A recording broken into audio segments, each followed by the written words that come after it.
Alfa dan Omega jilid 6 bab 75 di hadapan Hanas di istana Kayafas. Di seberang anak sungai Kidron yang melewati taman dan kebun zaitun dan melalui jalan-jalan yang sunyi senyap di kota yang sedang terlelap, mereka membawa Yesus cepat-cepat. Saat itu sudah lepas tengah malam, dan teriak ejekan orang banyak yang mengikuti dia memecah udara yang tenang. Juru selamat terikat dan dijaga ketat. Ia bergerak dengan susah payah, tetapi dengan sangat terburu-buru. Para penawannya membawa dia ke balai Hanas, bekas imam besar.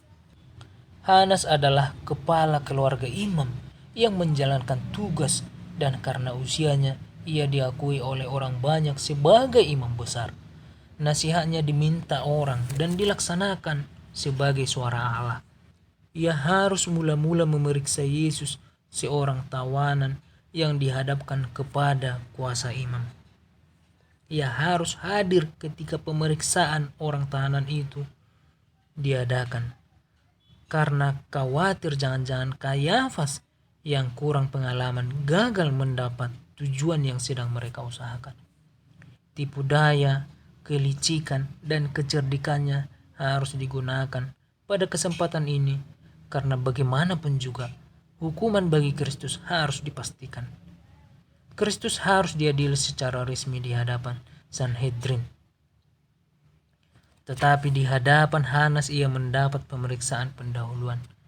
Di bawah peraturan Roma, Sanhedrin tidak boleh menjalankan hukuman mati. Mereka hanya boleh memeriksa seorang tahanan dan menjatuhkan putusan untuk disahkan oleh penguasa Roma. Sebab itu perlu membawa dakwaan terhadap Kristus yang akan dianggap sebagai penjahat oleh orang Roma. Suatu tuduhan harus pula dicari yang akan mempersalahkan dia pada pemandangan orang Yahudi. Bukan sedikit dari imam-imam dan penghulu-penghulu telah dipersalahkan oleh ajaran Kristus, dan hanya karena ketakutan akan dikucilkan menghalangi mereka untuk mengakui dia. Imam-imam benar-benar mengikat pertanyaan Nikodemus. Apakah hukum Taurat kita menghukum seorang sebelum ia didengar dan sebelum orang mengetahui apa yang telah terjadi dibuatnya? Yohanes 7 ayat 51. Pertanyaan itu telah membingungkan majelis itu sesaat lamanya dan menghalangi rencana mereka. Yusuf dari Arimatea dan Nikodemus kini tidak dipanggil, tetapi ada orang-orang lain yang berani berbicara demi keadilan. Pengadilan itu harus diadakan dengan maksud hendak mempersatukan anggota-anggota Sanhedrin melawan Kristus. Ada dua tuduhan yang hendak dipertahankan oleh imam-imam. Jika Yesus dapat dibuktikan sebagai penghujat, ia akan dihukum oleh orang Yahudi. Jika dinyatakan bersalah karena menghasut, maka sudah tentu ia akan dihukum oleh orang Roma. Hanas mula-mula berusaha meneguhkan tuduhan kedua. Ia menanyakan kepada Yesus mengenai murid-muridnya dan ajarannya, dengan berharap bahwa orang tahanan itu akan mengatakan sesuatu yang akan memberi dia dasar tempat bertumpu. Pada hematnya, ia dapat menarik satu pernyataan untuk membuktikan bahwa ia sedang berusaha mendirikan suatu masyarakat yang tersembunyi dengan maksud hendak mendirikan suatu kerajaan baru. Dengan demikian, imam-imam menyerahkan dia kepada orang Roma sebagai seorang pengganggu keamanan dan seorang penyebab pemberontakan. Kristus membaca maksud imam itu sebagai sebuah buku terbuka, seakan-akan membaca kedalaman jiwa orang yang bertanya kepadanya. Ia menyangkal tuduhan bahwa antara dia dan para pengikutnya ada suatu persekongkolan rahasia, atau bahwa ia menghimpun mereka diam-diam dan dalam kegelapan untuk menyembunyikan rencananya. Ia tidak mempunyai rahasia mengenai maksud dan ajarannya. Aku berbicara terus terang kepada dunia, jawabnya. Aku selalu mengajar di rumah-rumah ibadat dan di bait Allah, tempat semua orang Yahudi berkumpul. Aku tidak pernah berbicara sembunyi-sembunyi. Juru selamat menunjukkan perbedaan yang sangat mencolok antara cara kerjanya dengan cara kerja para penuduhnya. Berbulan-bulan lamanya mereka telah memburu dia, berusaha menjebak dia, dan membawa dia ke hadapan pengadilan rahasia, di mana mereka dapat memperoleh sumpah palsu yang tidak mungkin mereka peroleh dengan ikhtiar yang wajar. Sekarang mereka sedang melaksanakan maksud mereka, penangkapan pada tengah malam oleh orang banyak, ejekan dan caci maki sebelum ia dinyatakan bersalah ataupun dituduh sekalipun adalah cara kerja mereka, bukannya cara kerjanya. Tindakan mereka melanggar hukum. Peraturan mereka sendiri menyatakan bahwa setiap manusia harus diperlakukan sebagai seorang yang tidak bersalah sampai terbukti bersalah. Oleh peraturan mereka sendiri, imam-imam dipersalahkan sampai berbalik kepada orang yang bertanya kepadanya. Yesus berkata, "Mengapakah engkau menanyai aku? Bukankah para imam dan penghulu telah mengirim mata-mata untuk memperhatikan pergerakannya dan melaporkan setiap perkataannya? Bukankah mata-mata ini menghadiri setiap pertemuan orang banyak dan menyampaikan keterangan kepada imam-imam tentang segala ucapan dan perbuatannya? Tanyailah mereka yang telah mendengar apa yang kukatakan kepada mereka." Jawab Yesus,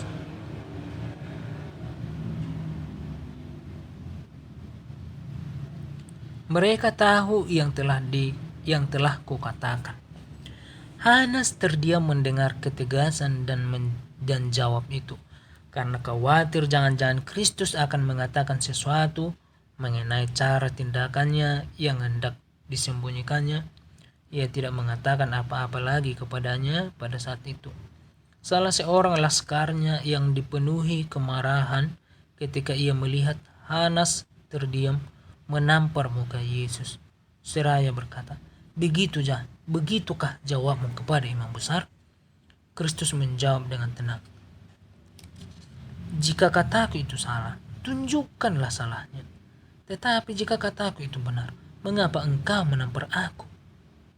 Ia tidak mengucapkan perkataan balas dendam yang menyala-nyala.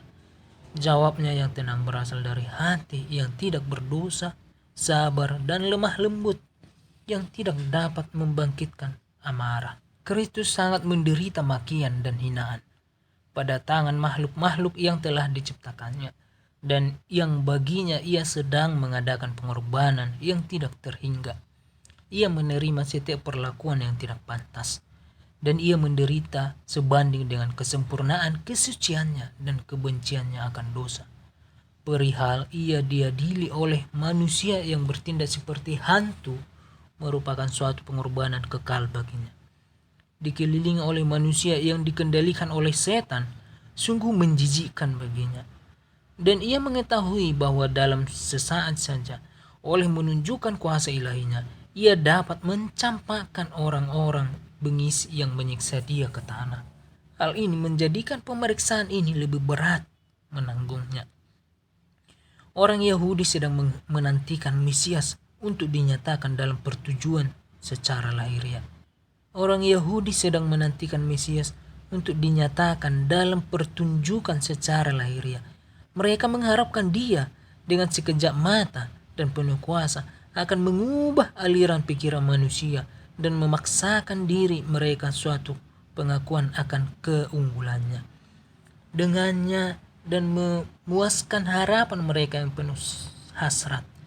Itulah sebabnya ketika Kristus diperlakukan dengan penghinaan, datanglah kepadanya suatu penggodaan yang keras untuk menunjukkan tabiatnya. Dengan satu perkataan, dengan satu pandangan, ia dapat memaksa orang-orang yang menanyanya dia untuk mengaku bahwa ialah Tuhan di atas raja-raja dan penghulu-penghulu, imam-imam dan bait suci.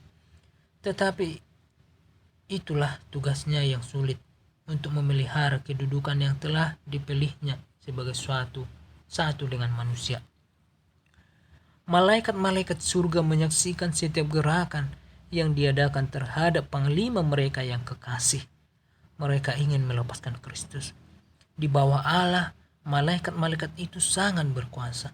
Pada suatu kesempatan dalam mentaati perintah Kristus, mereka membunuh tentara Asyur dalam satu malam 185.000 orang. Alangkah mudahnya malaikat-malaikat itu yang memandang peristiwa yang memalukan perihal Kristus diadili dapat membuktikan kemarahan mereka oleh menghancurkan musuh-musuh Allah. Tetapi mereka tidak diperintahkan berbuat demikian. Ia yang sebenarnya dapat menghukum mati musuh-musuhnya itu menyebarkan kebengisan mereka, kasihnya kepada Bapaknya, dan janjinya yang diadakan sejak awal dunia ini untuk menjadi penanggung dosa, menyebabkan dia menanggung tanpa bersungut segala perlakuan yang kasar dari mereka yang hendak diselamatkannya. Adalah sebagian dari tugasnya untuk menanggung dalam kemanusiaannya segala ejekan dan makian yang dapat ditimpakan oleh manusia kepadanya. Satu-satunya harapan manusia adalah dalam penyerahan Kristus kepada segala sesuatu yang dapat ditanggungnya dari tangan dan hati manusia. Kristus tidak mengatakan sesuatu yang dapat memberi para penuduhnya suatu kesempatan. Sekalipun demikian, ia diikat, yang menandakan bahwa ia dipersalahkan. Meskipun demikian, harus ada keadilan secara pura-pura saja. Perlu diadakan bentuk pengadilan menurut ketentuan hukum. Para penguasa menentukan hendak mempercepat hal ini. Mereka mengetahui akan penghormatan orang banyak kepada Yesus, dan mereka khawatir kalau berita penahanan itu disebarluaskan, akan ada usaha hendak meluputkan dia. Lagi pula, kalau pengadilan dan pelaksanaan hukuman mati tidak diadakan dengan segera, akan ada penundaan selama seminggu karena adanya perayaan Paskah. Hal ini dapat menggagalkan rencana mereka. Dalam usaha menghukum Yesus, mereka bergantung banyak pada teriak ramai dari orang banyak. Kebanyakan dari mereka adalah rakyat jelata di Yerusalem. Seandainya ada penangguhan selama seminggu, kegamparan ini akan mereda dan suatu reaksi mungkin akan timbul. Sebagian besar orang banyak akan dipengaruhi untuk berpihak kepada Kristus. Banyak orang akan datang dengan kesaksian yang menyatakan ia benar, memberitahukan perbuatan besar yang telah dilakukan. Hal ini akan menimbulkan kemarahan khayalak ramai terhadap Sanhedrin. Tindakan mereka akan dipersalahkan dan Yesus akan dibebaskan untuk menerima penghormatan baru dari orang banyak. Sebab itu para imam dan penghulu memutuskan bahwa sebelum niat mereka dapat diketahui, Yesus harus diserahkan ke tangan orang Roma. Tetapi mula-mula sekali, suatu tuduhan harus dicari. Sampai kini mereka belum mendapat sesuatu. Hanas memerintahkan untuk membawa Yesus kepada Kayafas. Kayafas termasuk orang Saduki. Beberapa dari mereka kini menjadi musuh Yesus yang paling dekat, nekat. Ia sendiri meskipun kurang dalam kuatnya tabiat, namun ia sama keras, tidak berbelas kasihan dan jahat sama seperti Hanas. Ia senantiasa mencoba setiap ikhtiar untuk membinasakan Yesus. Sekarang sudah hampir pagi dan amat gelap. Dengan terang obor dan lentera rombongan bersenjata dengan orang tahanan mereka berjalan menuju ke istana imam besar. Disinilah sementara anggota-anggota Sanhedrin berhimpun. Hanas dan Kayafas sekali lagi menanyai Yesus, tetapi tidak berhasil. Ketika majelis sudah berhimpun di ruang pengadilan, Kayafas mengambil tempat duduknya sebagai ketua. Di sebelah menyebelah terdapatlah hakim-hakim dan mereka yang menaruh perhatian khusus dalam pengadilan itu. Serdadu-serdadu Roma ditempatkan di panggung di bawah kursi pengadilan. Di kaki kursi pengadilan itu berdirilah Yesus.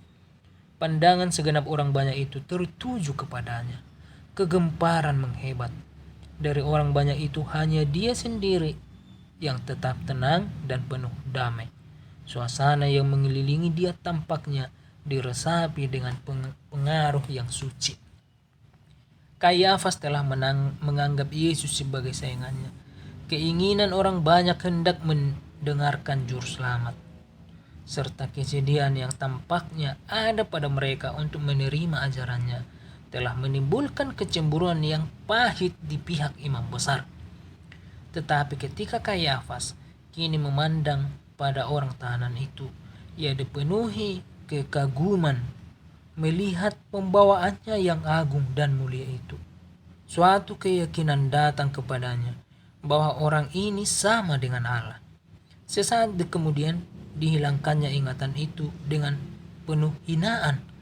Dengan segera bersuara kedengaran mengejek. Nada suara yang angkuh menuntut agar Yesus mengadakan suatu mujizatnya yang besar di hadapan mereka. Tetapi perkataannya jatuh pada telinga juru selamat seolah-olah ia tidak mendengarnya. Orang banyak membandingkan tingkah laku Hanas dan Kayafas yang mudah bergelora dan jahat dengan membawa Yesus yang tenang dan mulia itu. Malah dalam pikiran orang banyak yang sudah dikeraskan itu timbullah pertanyaan, apakah orang ini yang kelihatannya saleh patut dipersalahkan sebagai seorang penjahat? Kayafas yang melihat pengaruh yang sedang berlaku mempercepat pengadilan itu. Musuh-musuh Yesus sangat kebingungan. Mereka bertekad hendak mempersalahkan dia, tetapi bagaimana melaksanakan hal ini tidak mereka ketahui. Anggota-anggota majelis terbagi-bagi antara orang Farisi dan orang Saduki. Ada kebencian dan pertentangan keras antara mereka. Pokok-pokok perselisihan tentu tidak berani mereka singgung karena takut terjadinya pertengkaran. Dengan beberapa perkataan saja, Yesus dapat membangkitkan prasangka mereka satu dengan yang lain. Dan dengan demikian telah menghindarkan kemarahan mereka dari dirinya. Kayafas mengetahui hal ini dan ia ingin menghindarkan timbulnya suatu pertengkaran. Ada banyak saksi untuk membuktikan bahwa Kristus telah menuduh para imam dan ahli Taurat bahwa ia telah menamai mereka orang munafik dan pembunuh, tetapi tidaklah menguntungkan mengumumkan kesaksian ini. Orang Saduki dalam pertengkaran mereka yang hebat dengan orang Farisi telah menggunakan bahasa yang sama kepada mereka, dan kesaksian seperti itu tidak akan mempengaruhi orang Roma yang merasa jijik akan kepura-puraan orang Farisi. Ada banyak bukti bahwa Yesus telah mengabaikan tradisi-tradisi orang Yahudi dan telah berbicara dengan tidak hormat tentang banyak upacara mereka, tetapi mengenai tradisi, orang Farisi dan orang Saduki sangat bermusuhan, dan bukti ini juga tidak akan mempengaruhi orang Roma.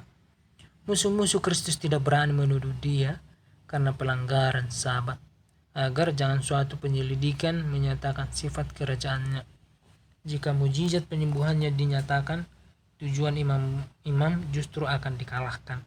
Saksi-saksi dusta telah disuap untuk menuduh Yesus menghasut pemberontakan dan berusaha mendirikan suatu pemerintahan yang terpisah. Tetapi kesaksian mereka terbukti samar-samar dan bertentangan. Setelah diteliti, mereka memalsukan pernyataan mereka sendiri. Pada permulaan masa kerjanya, Kristus telah mengatakan, "Rombak bait Allah ini, dan dalam 3 hari aku akan mendirikannya kembali." Dalam bahasa nubuatan yang mengandung arti kiasan, dengan cara demikian ia telah meramalkan kematian dan kebangkitannya sendiri.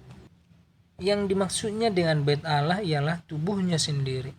Yohanes 2:19 dan 21. Perkataan ini dipahami oleh orang Yahudi dalam arti sebenarnya dengan menghubungkannya pada bait suci di Yerusalem. Dari segala perkara yang telah dikatakan Kristus, para imam tidak dapat memperoleh sesuatu untuk digunakan menentang dia kecuali hal ini. Oleh salah mengungkapkan perkataan ini, mereka berharap akan mendapat suatu keuntungan. Orang Roma telah turut membangun kembali dan menghiasi bait suci itu. Dan mereka sangat membanggakannya. Suatu hinaan terhadap hal itu sudah. Dan mereka sangat membanggakannya. Suatu hinaan terhadap hal itu sudah pasti akan membangkitkan amarah mereka. Dalam hal inilah orang Roma dan orang Yahudi, orang Farisi dan orang Saduki dapat sepaham, karena semuanya sangat menghormati bait suci itu. Pada persoalan inilah dua saksi didapat yang kesaksiannya tidak terlalu bertentangan seperti halnya dengan kesaksian orang-orang lain yang terdahulu. Salah seorang dari mereka yang mudah disuap menuduh Yesus, menyatakan, "Inilah orang yang menyebut perkataan, aku dapat merubuhkan bait Allah dan membangunnya kembali dalam 3 hari." Dengan demikian, perkataan Kristus telah diungkapkan dengan cara yang salah. Sekiranya telah dilaporkan kepada mereka dengan tepat, sebagaimana ia mengucapkannya, mereka tidak akan mendapat jalan untuk menyatakan dia bersalah, meskipun melalui Sanhedrin sekalipun. Seandainya Yesus hanya seorang manusia biasa, bagaimana pengakuan orang Yahudi? Keterangannya hanyalah menyatakan roh yang tidak masuk di akal dan sombong, tetapi tidak dapat diartikan sebagai hujatan. Meskipun disampaikan dengan salah oleh saksi-saksi dusta, perkataannya tidak mengandung sesuatu yang akan dianggap oleh orang Roma sebagai suatu kejahatan yang layak diberi hukuman mati. Dengan sabar Yesus mendengarkan kesaksian yang bertentangan. Tidak ada perkataan yang diucapkannya untuk membela diri. Akhirnya para penuduhnya kacau, bingung, dan marah sekali. Pengadilan itu tidak mengalami kemajuan. Tampaknya rencana jahat mereka akan gagal. Kayafas putus asa. Masih ada satu ikhtiar terakhir. Kristus harus dipaksa mempersalahkan dirinya sendiri. Imam besar beranjak dari kursi pengadilan. Mukanya menunjukkan kemarahan. Suaranya dan tingkah lakunya yang dengan jelas menyatakan bahwa sekiranya hal itu ada dalam kuasanya, ia akan memukul jatuh orang tahanan itu di hadapannya. Tidakkah engkau memberi jawab atas tuduhan-tuduhan saksi-saksi ini terhadap engkau? Yesus diam saja.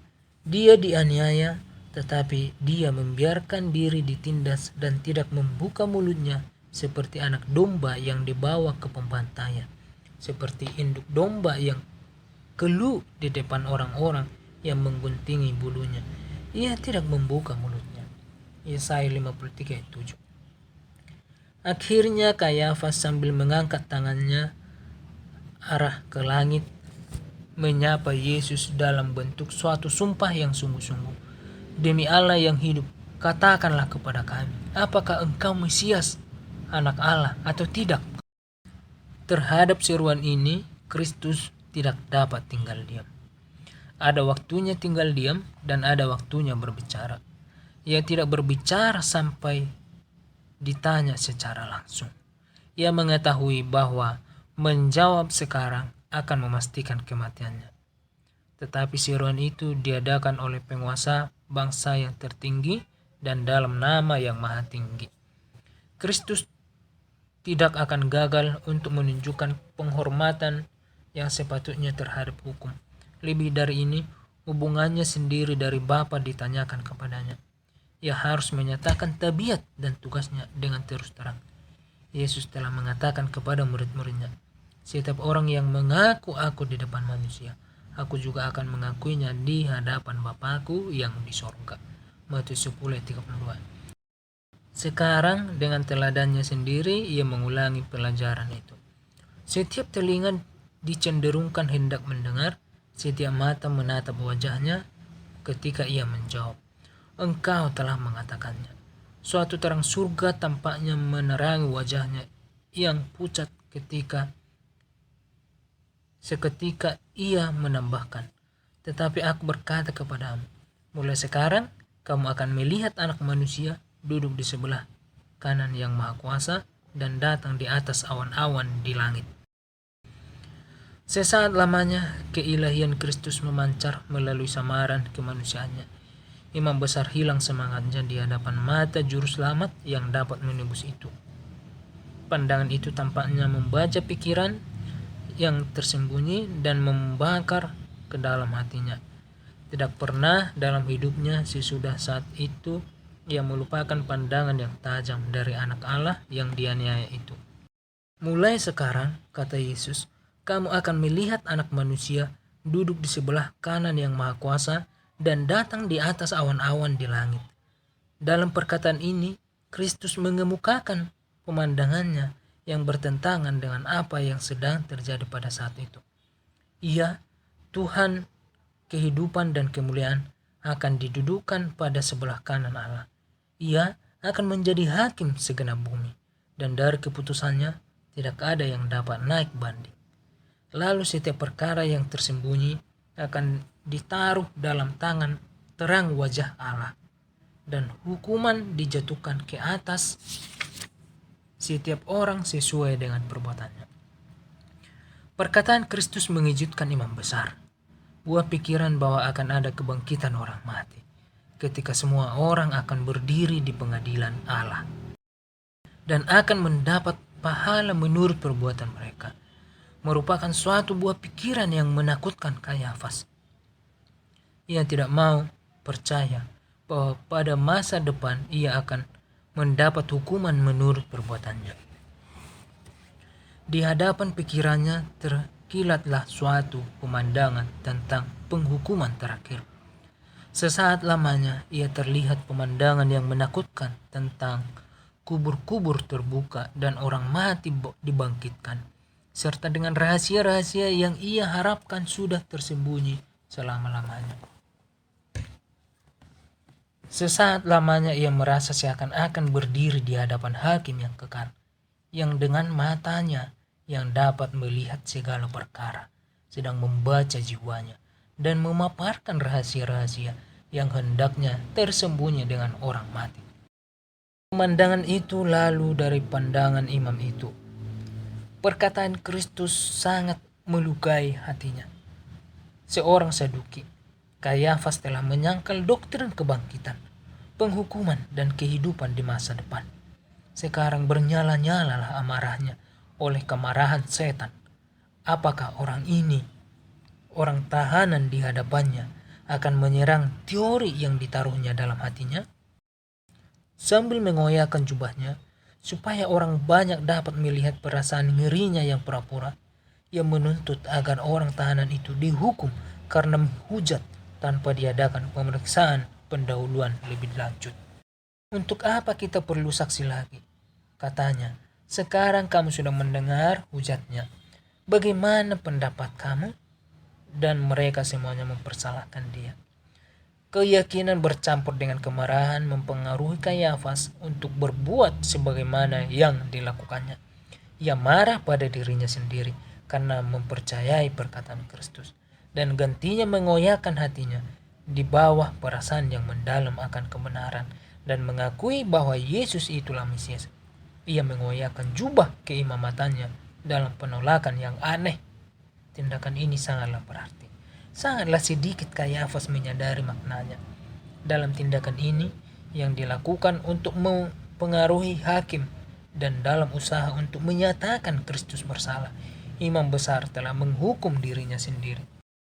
Oleh hukum Allah ia menjadi tidak sanggup untuk pekerjaan keimamatan. Seorang imam besar tidak boleh mengoyakkan jubahnya. Oleh hukum seorang Lewi, hal ini dilarang dengan hukuman mati, dalam keadaan apapun juga dan pada kesempatan apapun juga. Imam tidak boleh mengoyakkan jubahnya. Adalah kebiasaan di kalangan orang Yahudi untuk mengoyakkan pakaian bila sahabat meninggal dunia. Tetapi kebiasaan ini tidak boleh dilakukan oleh imam-imam. Perintah yang jelas telah diberikan oleh Kristus kepada Musa mengenai hal ini.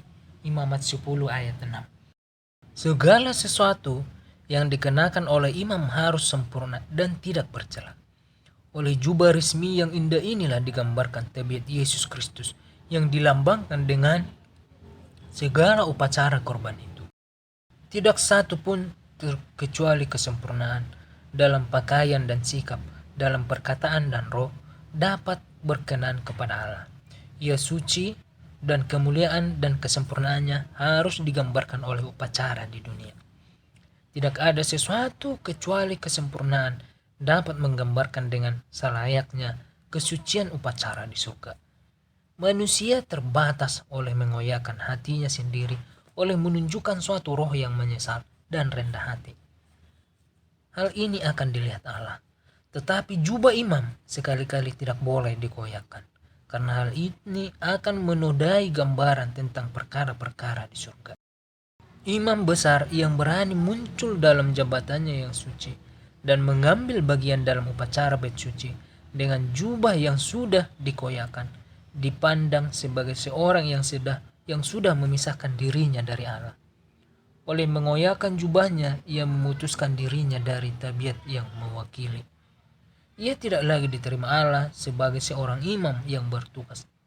Cara bertindak ini, sebagaimana yang ditunjukkan oleh Kayafas, menunjukkan adanya kemarahan manusia, ketidaksempurnaan manusia. Oleh mengoyakkan jubahnya, Kayafas meniadakan hukum Allah untuk mengikuti tradisi manusia. Suatu hukum buatan manusia menyatakan bahwa bila ada hujat, seorang imam boleh mengoyakkan jubahnya karena perasaan ngeri akan dosa dan menjadi bebas dari kesalahan. Dengan demikian, hukum Allah telah ditiadakan oleh hukum manusia. Setiap tindakan imam besar diperhatikan benar-benar oleh orang banyak, dan Kayafas berpendapat bahwa ada baiknya ia menunjukkan kealimannya.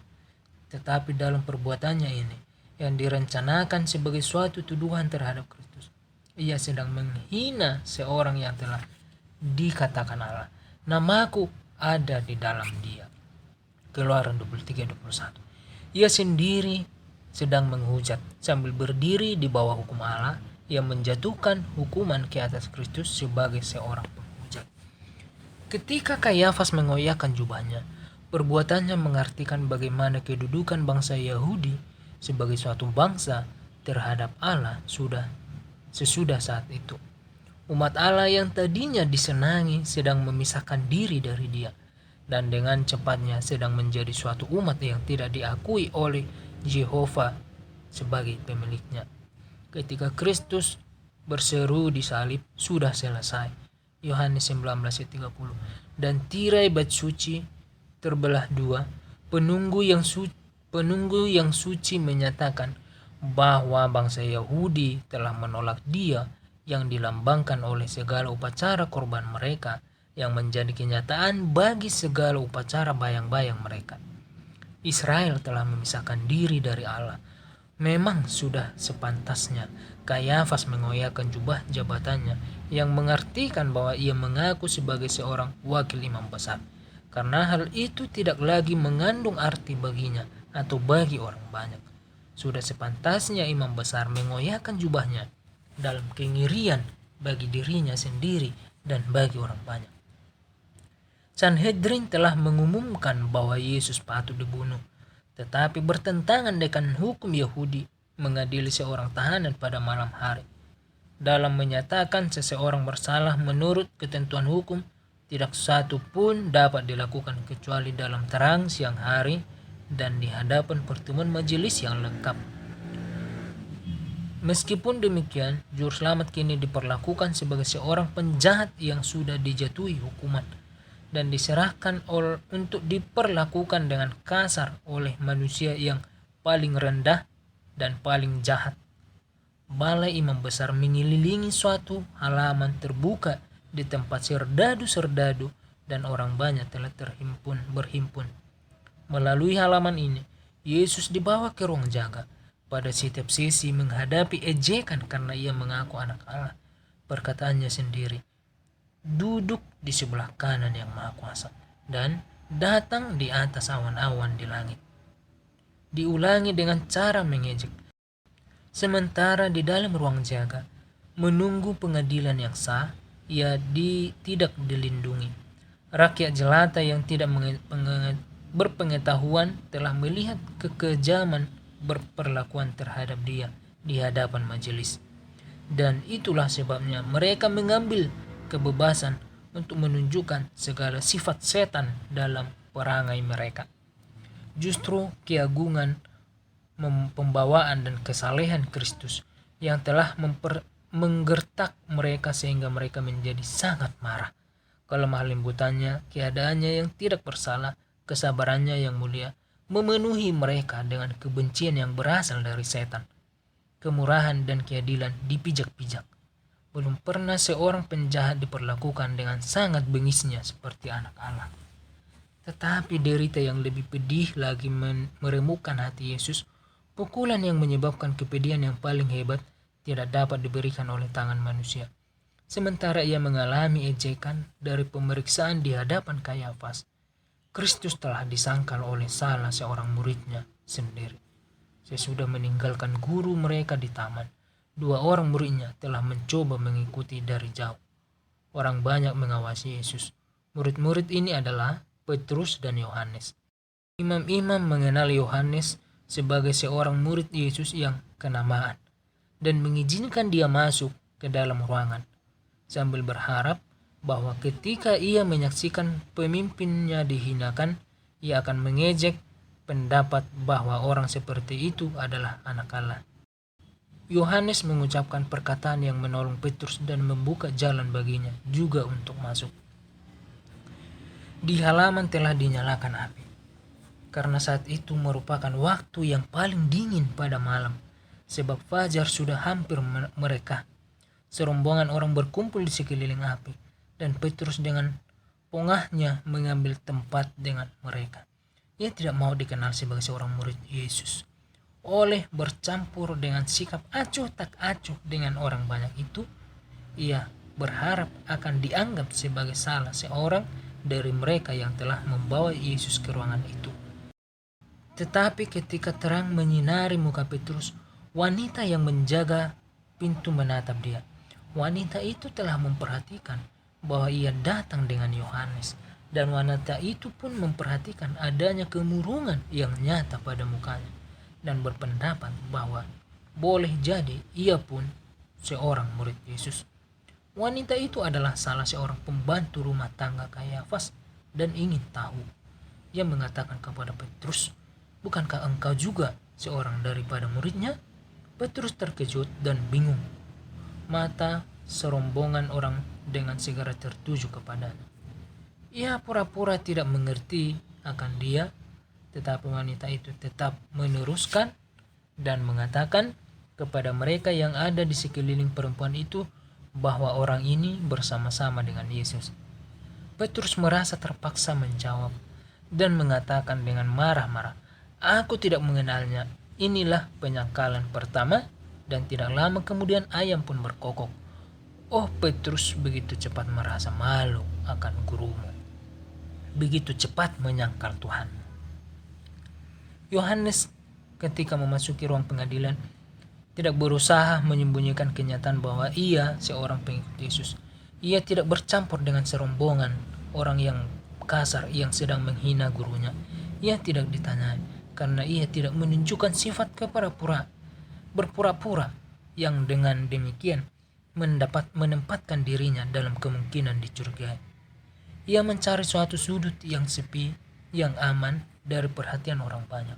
Tetapi sedekat-dekatnya kepada Yesus, di sini ia dapat melihat dan mendengar segala sesuatu yang terjadi pada waktu Tuhannya diadili. Petrus tidak menghendaki tabiatnya yang sebenarnya diketahui. Dalam bersikap acuh tak acuh, ia telah menempatkan dirinya di tempat setan dan mudah sekali menjadi mangsa pencobaan. Kalau ia telah dipanggil untuk berperang bagi gurunya, ia akan menjadi seorang serdadu yang berani. Tetapi ketika jari yang menghina ditunjukkan kepadanya, terbukti ia adalah seorang pengecut. Banyak orang yang tidak mundur dari peperangan yang giat bagi Tuhan dipukul mundur oleh ejekan untuk menyangkal iman mereka.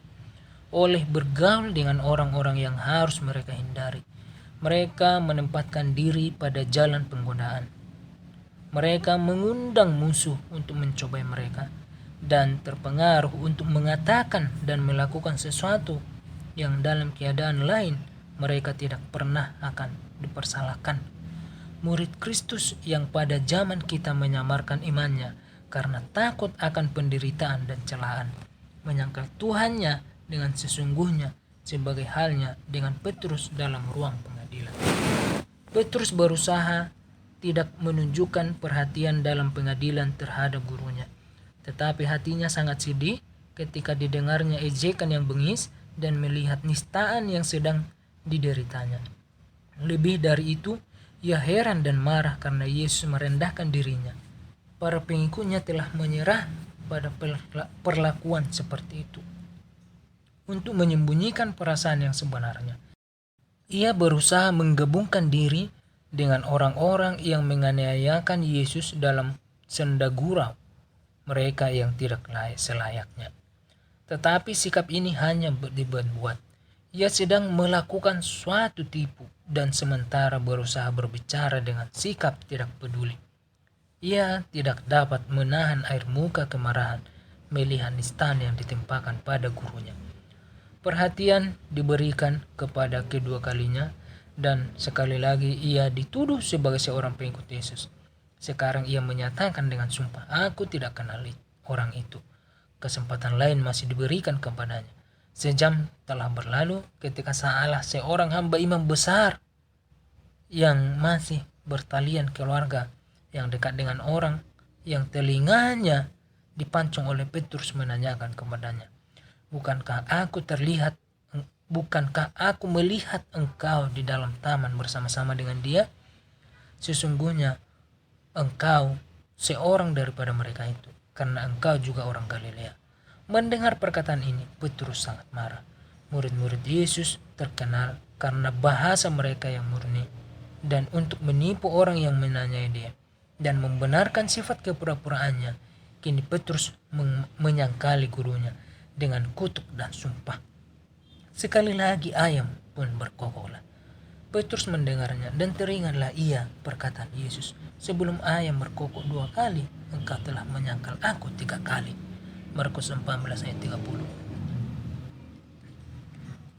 Sementara sumpah yang hina itu masih pada bibir Petrus dan kokok ayam yang serak masih mendengung di telinganya, Juru Selamat berbalik dari hakim yang bermuka masam dan menatap murid yang malang itu. Pada saat yang sama mata Petrus tertuju kepada gurunya. Pada wajah yang lemah lembut ia membaca perasaan belas kasihan yang dalam dan kesedihan. Tetapi tidak terdapat tanda adanya kemarahan. Memandang wajah pucat yang sedang menderita, bibir yang gemetar, pandangan belas kasihan dan pengampunan sungguh menusuk hatinya bagaikan sebuah anak panah. Angan-angan hati digugah, ingatan giat. Bagi Petrus teringat akan janjinya beberapa jam sebelumnya bahwa ia akan pergi dengan Tuhannya ke penjara dan sampai mati sekalipun. Ia teringat akan kesedihannya ketika Juru Selamat mengatakan kepadanya di ruangan atas bahwa ia akan menyangkali Tuhannya 3 kali pada malam itu juga. Petrus baru saja menyatakan bahwa ia tidak mengenal Yesus. Tetapi kini ia menyadari dengan kesedihan yang pahit perihal bagaimana Tuhannya tahu betul akan dia dan betapa tepatnya ia telah membaca hatinya, yang ia sendiri pun tidak mengetahui kepalsuannya.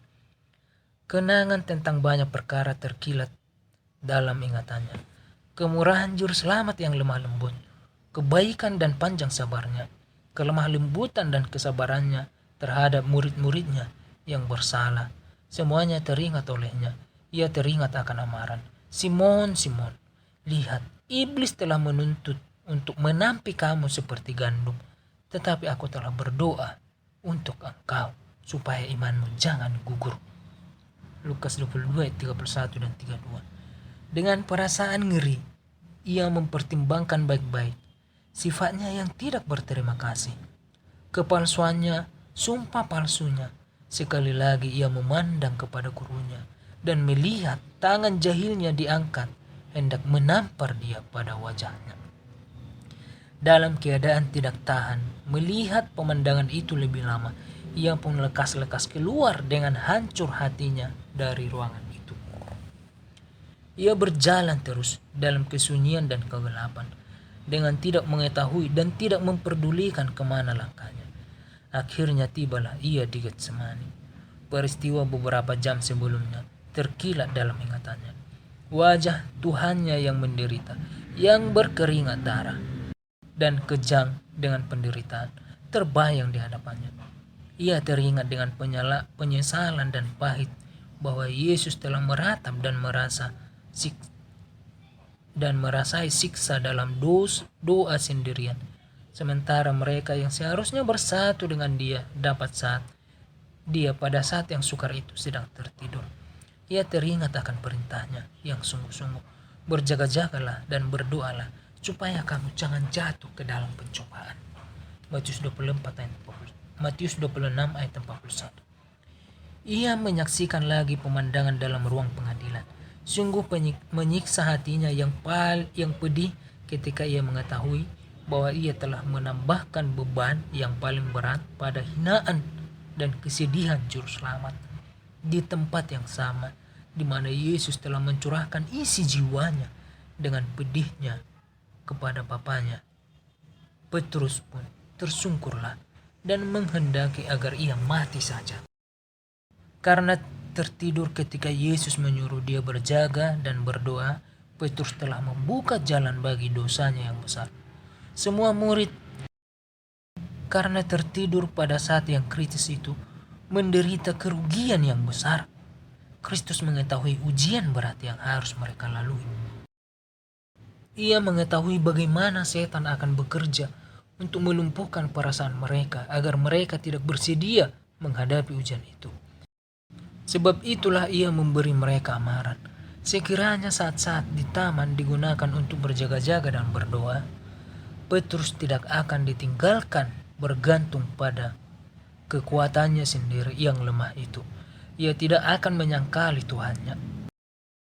Sekiranya murid-murid telah berjaga-jaga dengan Kristus dalam siksaannya, mereka akan dipersiapkan untuk memandang penderitaannya di salib. Mereka akan mengerti sedikit tentang sifat deritaannya yang tidak terperikan hebatnya.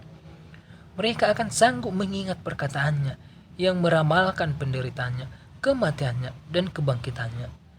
Di tengah kegelapan saat yang paling sukar itu, suatu sinar harapan akan menerangi kegelapan dan menguatkan iman mereka. Setelah hari siang, Sanhedrin berhimpun lagi, dan sekali lagi Yesus dibawa ke dalam ruang sidang. Ia telah menyatakan dirinya anak Allah, dan mereka sudah menafsirkan perkataannya menjadi tuduhan terhadap dia.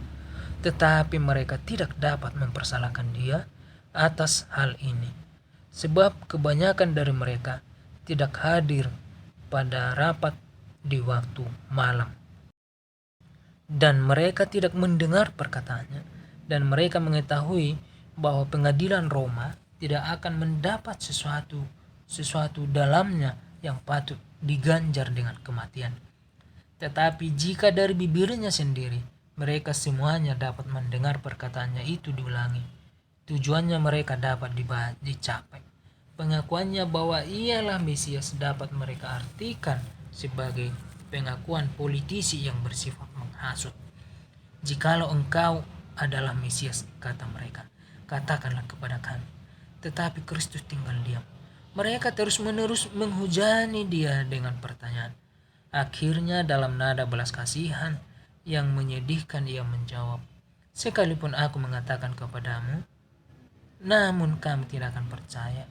Dan sekalipun aku bertanya kepada kamu, namun kamu tidak akan menjawab. Tetapi supaya mereka tidak mencari dalil-dalil lagi yang menambahkan amarannya yang serius, mulai sekarang Anak Manusia sudah duduk di sebelah kanan Allah yang Maha Kuasa. Kalau begitu, engkau inikah anak Allah? Mereka bertanya dengan satu suara.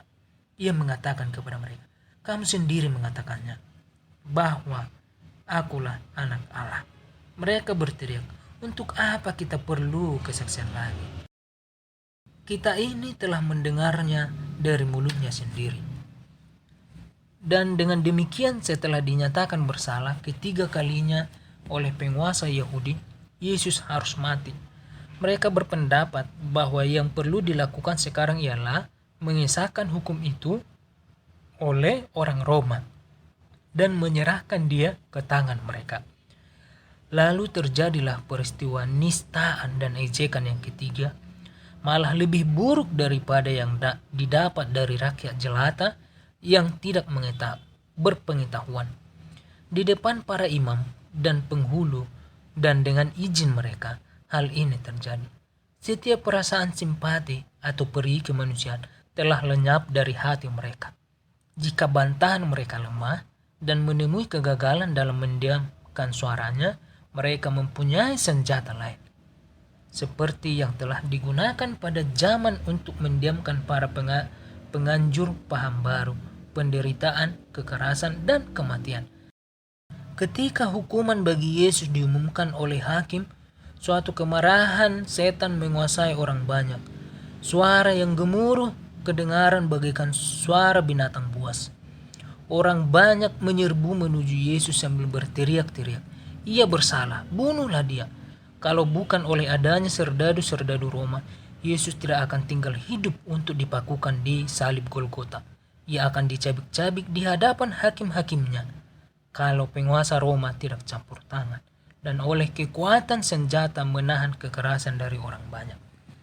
Orang kafir marah melihat perlakuan yang kasar terhadap seorang yang tentang dia tidak satu pun telah dibuktikan. Pembesar-pembesar Roma menyatakan bahwa orang Yahudi dalam mengumumkan hukuman ke atas Yesus sedang melanggar kekuasaan Roma, dan bahwa hal itu malah bertentangan dengan undang-undang Yahudi untuk menghukum mati seorang atas kesaksiannya sendiri. Campur tangan ini meredakan jalannya pengadilan sesaat lamanya. Tetapi para pemimpin Yahudi sama-sama tebal telinga terhadap belas kasihan dan perasaan malu. Para imam dan penghulu lupa akan kebesaran jabatan mereka dan menista anak Allah dengan nama-nama yang kotor. Mereka mengejek dia dengan martabat orang tuanya. Mereka menyatakan bahwa kecongkakannya dalam mengumumkan dirinya sebagai Mesias menjadikan dia patut mendapat kematian yang paling memalukan. Orang-orang yang paling rendah akhlaknya mengambil bagian dalam nistaan yang keji terhadap juru selamat. Sehelai pakaian yang tua dihamparkan pada wajahnya, dan orang-orang yang menganiaya dia menampar wajahnya seraya berkata, "Cobalah katakan kepada kami, hai Mesias, siapakah yang memukul engkau?" Ketika pakaian itu dilepaskan, seorang yang hina meludahi wajahnya. Malaikat-malaikat Allah dengan cermatnya mencatat setiap pandangan, perkataan, dan perbuatan yang menghina terhadap panglima mereka yang kekasih. Sekali kelak, orang-orang yang hina yang mengejek dan meludahi wajah Kristus yang tenang dan pucat itu akan memandangnya dalam kemuliaan yang bersinar lebih terang daripada matahari.